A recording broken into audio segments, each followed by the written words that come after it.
รู้เนาะว่าเบาหวานมันเกิดมาจากไสโอเคเดี๋ยววันนี้เขาจะมาแนะนำว่าเบาหวานมันเกิดมาจากไสแล้วก็เฮ็ดจังได๋เบาหวานจึงสามารถหายไปจากตัวของท่านได้เนาะ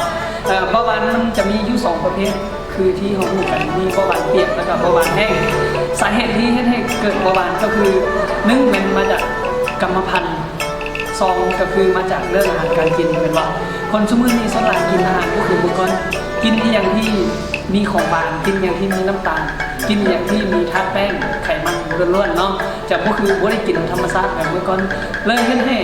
คนเขาเป็นเบาหวานหลายขึ้นโดยเฉลี่ยแล้วเบาหวานจะเป็นโรคที่พิษโตไม่ใช่โรคที่พิษโตเบาหวานเป็นโรคที่เกิดขึ้นหลายอันดับต้นๆของลาวกับไทยเลยเนาะโดยเฉพาะเป็นเบาหวานเปียกคือบางคนเป็นแล้วถึงขั้นว่าต้องไปผ่าตัดต้องไปตัดเอาขาออกหรือว่าไปขูดไปเฮ็ดอย่างไปสารพัดเลยเนาะสาเหตุมาจากไสวันนี้เขาจะมาแนะนำเรื่องที่มันเกิดจากตัวของท่านเองเนาะก็คือมันจะมาจากเรื่องอาหารการกิน2คือความเสื่อมของร่างกายเห็นบอกร่างกายคนเราถ้ามันใช้งานหลายมันก็จะเกิดมีการเสื่อมเสียเนาะหลังจากที่ร่างกายเรามีความเสื่อมแล้วมาตึงใช้เรากินอาหารการกินที่มีสารพิษสารเคมีแล้วมันจะเฮ็ดให้ตับกับไขหลังของคนเราเฮ็ดผิดปกติเพราะมันเกิดมาจาก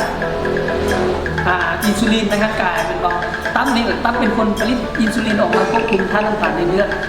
ถ้าตับของเรามีปัญหาเมื่อใด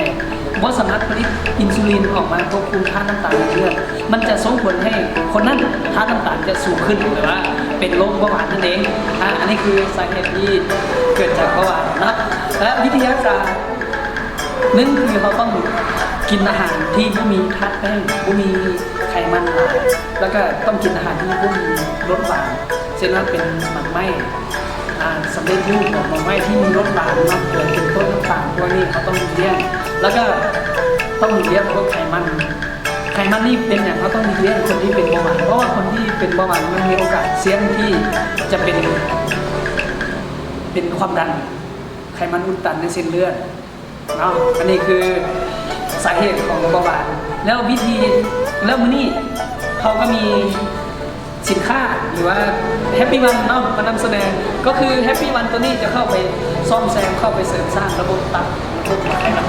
ก็คือเข้าไปเสริมสร้างให้ตับมาไขหลังเราที่เลือดปกติแล้วมันจะผลิตอินซูลินออกมาควบคุมค่าน้ำตาลในเลือดมันจะส่งผลให้ค่าน้ำตาลในเลือดเราลดลงก็คือเบาหวานอยู่ในเกณฑ์ปกตินั่นเองเนาะตัวนี้มันจะก็คือการไปรักษาเคมี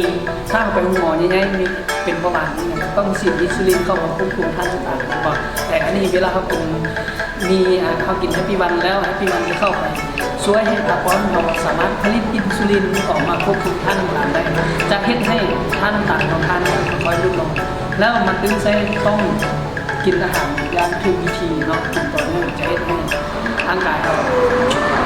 ปลอดจากเบาหวานนั่นเองเนาะคลิปนี้ก็ฝากไว้สำหรับเห็นกันมาเดียวคือน่าจะมาแนะนำถึงมาเอาคนรักษาหรือว่าเป็นคนคลังอาหารการกินด้านแบบนี้สำหรับเบาหวานแล้วมีฝากไว้สำหรับเขา